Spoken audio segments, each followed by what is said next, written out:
열왕기상 17장 1절부터 7절까지 말씀 우리 중심으로 엘리야의 선전포고라는 제목과 함께 하나님 말씀 함께 나누겠습니다. 이스라엘은 하나님이 세우셨고 또 하나님이 통치하시는 하나님의 나라입니다. 하나님은 그 주권자 왕들을 세우셔서 하나님을 대리하여 청지기로서 그곳을 섬기고 또한 하나님을 예배하도록 하는 사명이 있습니다. 그것이 정부와 위정자들의 사명이죠. 그러나 북이스라엘의 왕이었던 당시 아합은 굉장히 악한 왕이었습니다. 그도 악하였지만 또 그 아내 이세벨은 더 심각하였습니다. 그들이 악하다라는 이유는 나쁜 짓을 했고 또 폭정을 했고 그렇게 말할 수도 있겠습니다만 하나님을 섬기는 것을 금지하고 또한 이스라엘 백성들이 하나님을 섬기는 것이 아닌 우상을 섬기게 하는데 혁혁한 노력을 했던 사람들입니다. 그래서 그들 때문에 이스라엘이 타락하고 그들 때문에 북이스라엘은 하나님의 심판대 위에 놓이게 되었습니다. 모든 것의 원인이 된 그 주동이었던 사실이죠. 그래서 하나님은 그들을 악하다라고 하십니다. 하나님을 알지 못하는 것을 지혜가 없다, 미련하다라고 표현하며 하나님을 섬기는 것을 막고 우상으로 그들의 물꼬를 트게 만드는 그 주요 원인이 되는 사람들을 하나님은 악하다라고 오늘 표현하셨습니다. 우리는 하나님 앞에 어떤 자들입니까? 또한 이 나라와 이 정부는 과연 하나님 앞에 어떤 사람들입니까? 하나님께서 판단하실 것입니다. 하나님은 하늘과 모든 피조물들을 그의 말씀과 성령을 다스리는 사실을 꼭 믿으십시다. 하늘도 주님의 것이고 땅도 주님의 것입니다. 그런데 이세벨과 아합은 바알 및 우상을 이스라엘로 들여와서 선지자들을 죽이고 있는 정말 악한 자들이었습니다. 그리고 이스라엘 자체를 하나님의 나라를 우상의 나라로 바꿔버렸죠. 이후에 여러분 아합 가문은 물론 이세벨까지도 하나님은 철저히 심판하시겠다고 말씀하셨습니다. 이제 그 첫 번째로 하나님은 엘리야를 하나님 아합 왕에게로 가서 하나님의 메시지를 전하라고 명령하고 계시죠. 1절 말씀 보니까 길르앗에 우거하는 자 중에 디셉 사람 엘리야가 아합에게 말하되 내가 섬기는 이스라엘 하나님 여호와께서 살아계심을 두고 맹세하노니 내 말이 없으면 수년 동안 비던 일슬도 있지 아니하리라 하니라 라고 말씀하셨습니다. 바알을 섬기고 있는 왕 앞에 가서 나는 하나님을 섬기는 자다라고 하는 신앙 고백을 선포하고 계십니다. 엘리야가 아합에게 간 것은 하나님이 보내셨습니다. 하나님께서 아합에게 가서 나의 말을 명령하라라고 보내셨기 때문이죠. 선지자의 사명은 자기 자신의 뜻과 자기 자신의 안위를 돌보는 것이 아닙니다. 자기 능력으로 왕 앞에 가고 말고 이런 얘기는 해도 되고 말아야 되고라고 하는 저울질을 하는 사람이 아닙니다. 우리 예레미야의 그 소명장에 보게 되면 1장이죠. 예레미야 1장에 보게 되면 너는 아이라고 말하지 말고 내가 내게 가라고 하는 것에 가고 내가 말하라고 하는 말을 해라라고 주님 명령하시죠. 그것이 바로 오늘 성도들 우리 자신에게 주신 하나님의 명령입니다. 너는 이걸 하면 손해볼 것이니까 이건 하지 말고 이렇게 하는 게 아니라 주님이 우리에게 가라 하시는 곳에 가고 말하라고 하는 말을 말하는 것입니다. 그 자기 기분 따라서 하는 것이 아니라 하나님의 말씀의 은혜에 따라서 주님의 명령을 따라 순종하라는 것이죠. 여러분 우리는 주님의 종들입니다. 주님의 것입니다. 세상의 기준에 따라서 이걸 이렇게 하고 저렇게 하고 하는 것이 아니라 우리는 하나님을 먼저 섬기는 자들입니다. 어제도 우리 주일이었는데요.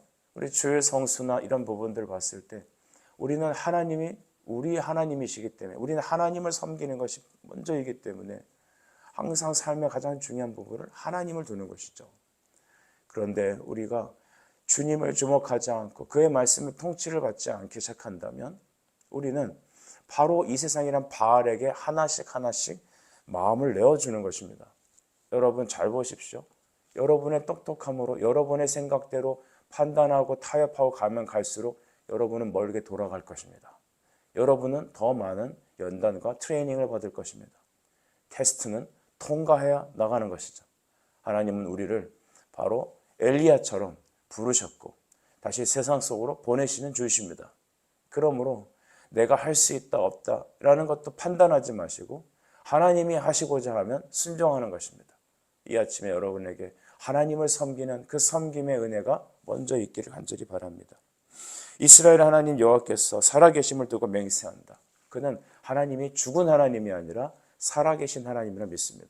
여러분 한번 따라 해볼까요? 살아계신 하나님, 시작. 살아계신 하나님. 우리는 죽은 자의 하나님이 아니라 구약의 하나님이 아니라 지금도 역사하시는 하나님을 믿는 것입니다. 그래서 하나님을 두고 맹세하는 것입니다. 내 말이 없으면 수년 동안 비도 이슬도 있지 않는다라고 했습니다. 굉장히 당돌한 말이죠. 지금 이스라엘은 가뭄이 들어서 사람들이 굉장히 곤란스럽고 살 수 없는 상황입니다. 우리 한국도 경제적인 타국과 여러 가지 또 어려움이 겹칠 때 우리가 이걸 어떻게 뚫고 나가지? 모든 백성들이 이것 때문에 몸서리 앓고 힘들고 어려운 상황에 있는 것입니다. 그런데 오늘 엘리야는 왕 앞에 가서 이렇게 말하는 겁니다. 왕이시여, 이 모든 국가적인 재앙과 문제들은 바로 내 말에 달려 있습니다 라고 말하는 겁니다. 어떻게 보면 굉장히 교만하게 들리기도 합니다. 어떻게 말하면 왕한테 할 말이 아닙니다. 왕이 화가 나면 단칼에 그의 목숨이 사라질 수도 있는 겁니다. 그런데 엘리야 너무 당당하지 않습니까? 그건 교만한 게 아니라 담대한 것입니다. 교만한 것과 잘난 척하는 것과 또 다른 면으로 담대하게 세상을 향하여 당차게 나가는 것은 여러분 전혀 이 다른 내용입니다. 엘리야는 살아계신 하나님을 믿고 있습니다. 오늘날 우리 현대 성도들의 여러분 이 세상을 향한 담대한 신앙이 없는 이유는 무엇일까요? 하나님이 살아계심을 믿지 않기 때문이라고 볼 수밖에 없습니다. 엘리야의 고백을 보십시오. 나는 살아계신 하나님을 믿는다. 지금도 역사하시는 분, 나를 통치하시고 나를 이곳에 보내시고 모든 것에 모든 것 되시는 주, 세상을 창조했을 뿐만 아니라 통치하시고 섭리하시는 전능하신 하나님을 나는 믿습니다. 이렇게 엘리야는 고백하는 겁니다. 여러분, 그 엘리야가 믿는 하나님, 우리가 믿는 하나님 아닐까요? 여러분도 그 하나님을 믿으시지 않습니까? 한 발은 세상에, 한 발은 교회에 당기지 마십시오. 그것만큼 모양 빠지는 거 없고 그것만큼 여러분 힘든 거 없습니다. 차든지 덥든지 하라고 했지 누가 미지근하라고 했습니까? 미지근하면 나타나는 증상은 토해내신다 했습니다. 세상에도 여러분 밟히고 하나님께도 쓰임받지 못하는 정말 애매한 상황입니다. 여러분, 우리 더 이상 이런 젖이나 먹는 행동은 그만둬야 합니다. 엘리야는 탁월한 엘리야니까, 저 사람은 엘리야니까 이렇게 할 수 있다. 아닙니다. 엘리야의 하나님이 나의 하나님입니다. 여러분은 그 하나님을 믿는 것입니다. 주님이 우리에게 요구하는 것은 바로 살아계신 하나님을 믿으라는 것입니다. 그러기 위해서 여러분 먼저 우리가 살아계신 하나님을 내가 만나고 날마다 그의 통치를 받게 원합니다. 그러기 위해선 여러분 우리는 어제 말씀 배운 것처럼 모세가 시내산에 올라가서 말씀을 받은 것처럼 여러분도 시내산에 올라가셔야죠. 여러분도 하나님의 말씀을 피셔야죠. 이 새벽 시간이 여러분의 영혼을 깨우는 그런 살아계신 하나님을 경험하는 시간이 될 것입니다. 중요한 것은 비가 이슬도 있지 않겠다라고 말하는 것이죠. 가장 중요한 핵심적인 그것을 건드리고 있는 겁니다. 여러분 왜 비와 이슬을 하나님께서 내리지 않으셨냐면 바알과 이 아세라 신을 섬기는 이 북이스라엘 사람들, 이 우상 숭배하는 이 바알이 비의 신이기 때문이죠. 이 비의 신이기 때문에 농사의 신입니다. 당시 농경 사회에서 이 비는 굉장히 중요한 요원이었죠. 그걸 주관하기 때문에 바알을 섬기는 겁니다. 물질의 신이기 때문에 그걸 섬기는 거죠. 그런데 그것을 틀어잡고 있는 게 하나님이시라는 것을 보여주는 겁니다. 이것은 애굽의 바로에게 하나님께서 10가지 재앙을 선포하셨던 것과 진배 없습니다. 나일강을 치시면서 나일강의 모든 여러분 물고기와 그것들이 다 썩어서 마실 수 없는 그런 심판을 받았지 않습니까? 바로 이런 10가지 재앙은 그들이 믿고 의지하는 모든 신앙들을 다 하나님께서 그의 권능으로 치신 것이죠. 내가 여호와다라는 걸 보여주기 위한 것입니다. 그래서 하나님께서는 그들에게 바알이 이 세상에 비를 주관하는 게 아니라 하나님이 주관하신다. 그것을 알려주시기 위해서 하나님께서는 그렇게 하신 것입니다. 예수님께서는 하늘과 땅의 모든 권세를 내게 주셨다라고 말씀하셨죠. 예수님이 하늘과 땅의 모든 권세를 갖고 계십니다. 바알이 주가 아니라 예수 그리스도가 이 땅의 주이십니다. 이 말을 하고 이제 엘리야 앞에 떠나게 되죠. 그리고 3절에 보니 하나님은 그에게 명령하십니다. 3절 같이 읽어보겠습니다. 시작. 너는 여기서 떠나 동쪽으로 가서 요단 앞 그리 시냇가에 숨고라고 했죠. 왜냐하면 숨으라고 하나님이 명령하십니다. 그것은 바알, 아합도 아합이지만 여러분 그 안에 이세벨이 굉장히 심란한 사람이었습니다. 그 사람은 선지자들을 보면 그냥 다 죽이기 시작했죠. 선지자들을 다 죽이고 이스라엘의 그 하나님을 섬기는 모든 그런 사람들을 다 싹 없애려고 하는 종교 말살 정책을 하려고 하는 사람이었습니다. 그래서 하나님을 섬기는 그 신앙을 없애버리고 우상 숭배, 바알의 나라, 아셀의 나라, 우상 천지, 귀신의 나라로 만들려고 했던 겁니다. 여러분 이 배후에 사탄이 있다는 사실 우리는 다 알 수 있습니다. 하나님은 그 당시 상황에서 겨루 싸워서 이기게 할 수도 있습니다만 지금은 가서 숨으라고 했습니다. 하나님은 아합을 깨닫게 하기 위해서 바알이 통치하는 주가 아니라 하나님이 너의 하나님이라는 것을 알리시기 위해서 이런 시간들이 필요했던 겁니다. 즉 가뭄이 필요했고 그 다음에 바알을 아무리 의지해도 소용되지 않는 나라의 국정이 어려워지는 것을 이 왕으로 하여금 친히 경험하기 위해서 가뭄이라는 것이 필요했고 그래서 그는 그것을 당하기 위해서 숨어 있어야 했던 겁니다. 이세벨의 폭정에 목숨을 부지하기 위해서 하나님은 말씀으로 피하라고 하셨던 것입니다. 하나님은 우리 인생에서 맞짱을 떠서 이렇게 이기게도 하시지만 맞대응하지 않고 또한 피할 길을 주셔서 상황을 모면하게도 하십니다.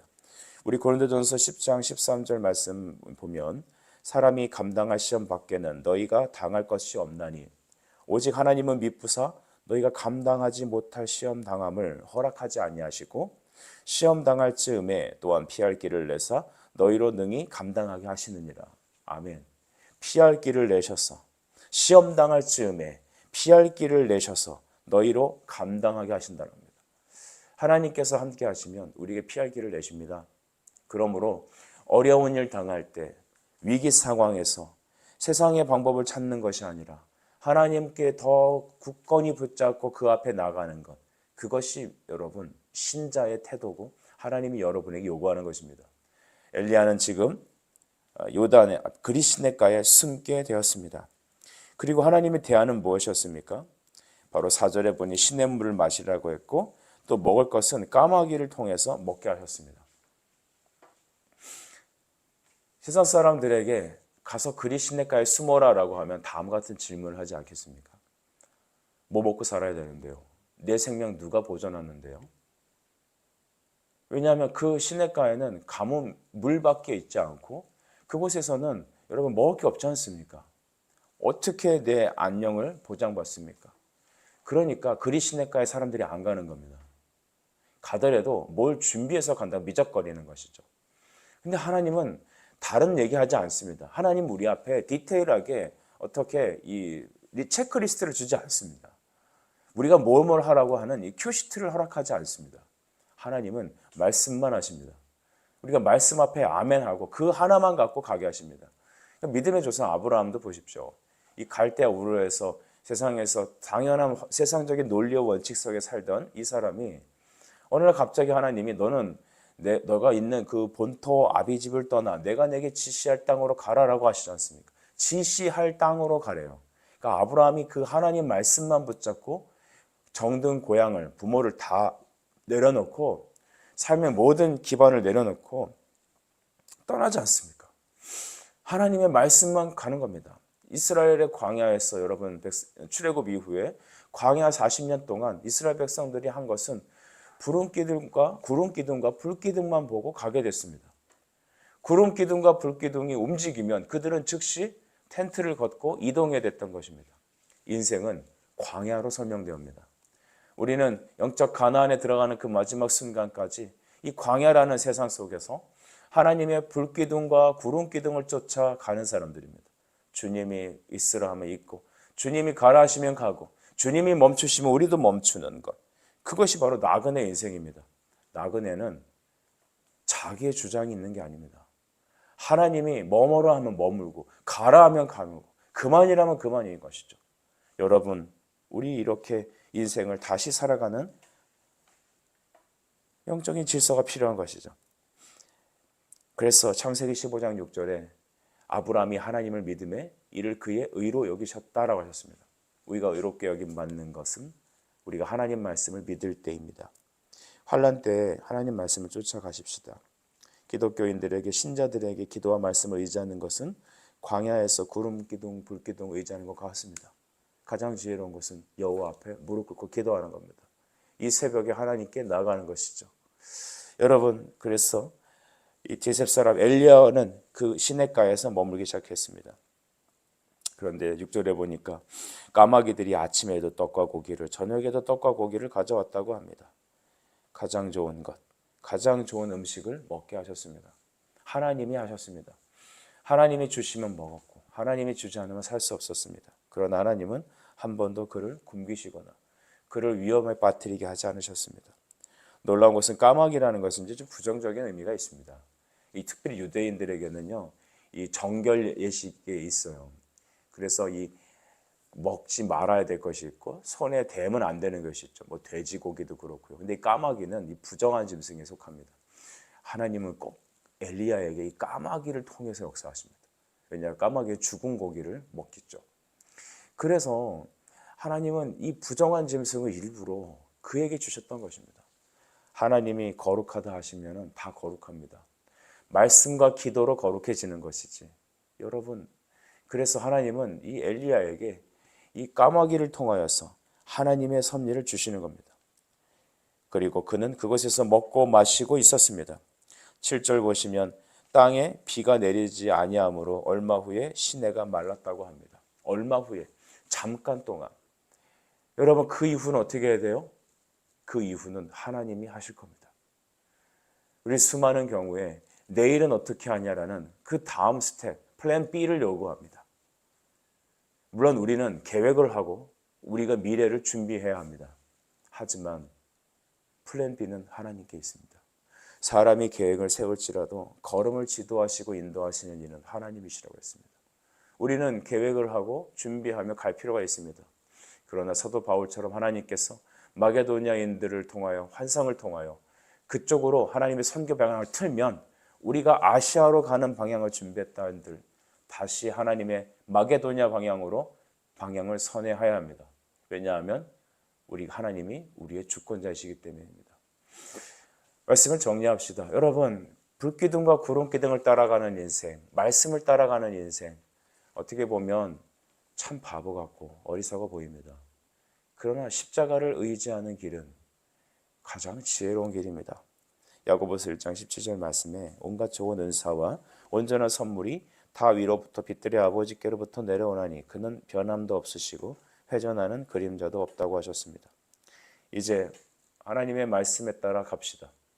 우리는 모두 다 하나님께서 보내신 이 땅의 왕같은 지사장, 거룩한 제사장, 그의 소유된 나라 백성들입니다. 말씀을 읽고 기도하는 것, 삶의 준비를 하고 최선을 다하지만 하나님의 인도하시는 그 길을 걸어가길 소망하는 것, 그것이 바로 우리의 인생입니다. 열리는 곳으로 갑시다. 그리 시내로 갑시다. 그리 시내가 곧 마른다면 그 다음은 하나님이 하실 겁니다. 세상에 미련하다고 보이고 어리석다고 하는 그것, 그러나 그것이 우리에게는 능력이고 생명의 원천입니다. 기도하겠습니다. 사랑의 주님, 은혜를 감사합니다. 엘리야의 선전포고 이 말씀을 통하여 하나님께서 북이스라엘을 어떻게 바꾸실지를 우리가 똑똑히 보게 해주시옵소서. 우리는 하나님을 섬기는 자 되게 해주십시오. 세상을 기웃거리는 자가 아니라 하나님 섬기는 자가 되게 주옵소서. 그리고 세상을 향하여 담대히 말씀하게 해주시고 주님이 피할 곳을 내리실 테니 우리는 그 길을 걷게 하시되, 그러나 하나님 낙심하지 말고 게으르지 않고 전력 질주하되 하나님이 인도하시는 그리 시냇가로 향하고, 그리고 그 다음에 하나님의 스텝을 기대하며 기도하는 우리 성도가 되게 하여 주시옵소서. 예수 그리스도의 이름으로 기도드립니다. 아멘.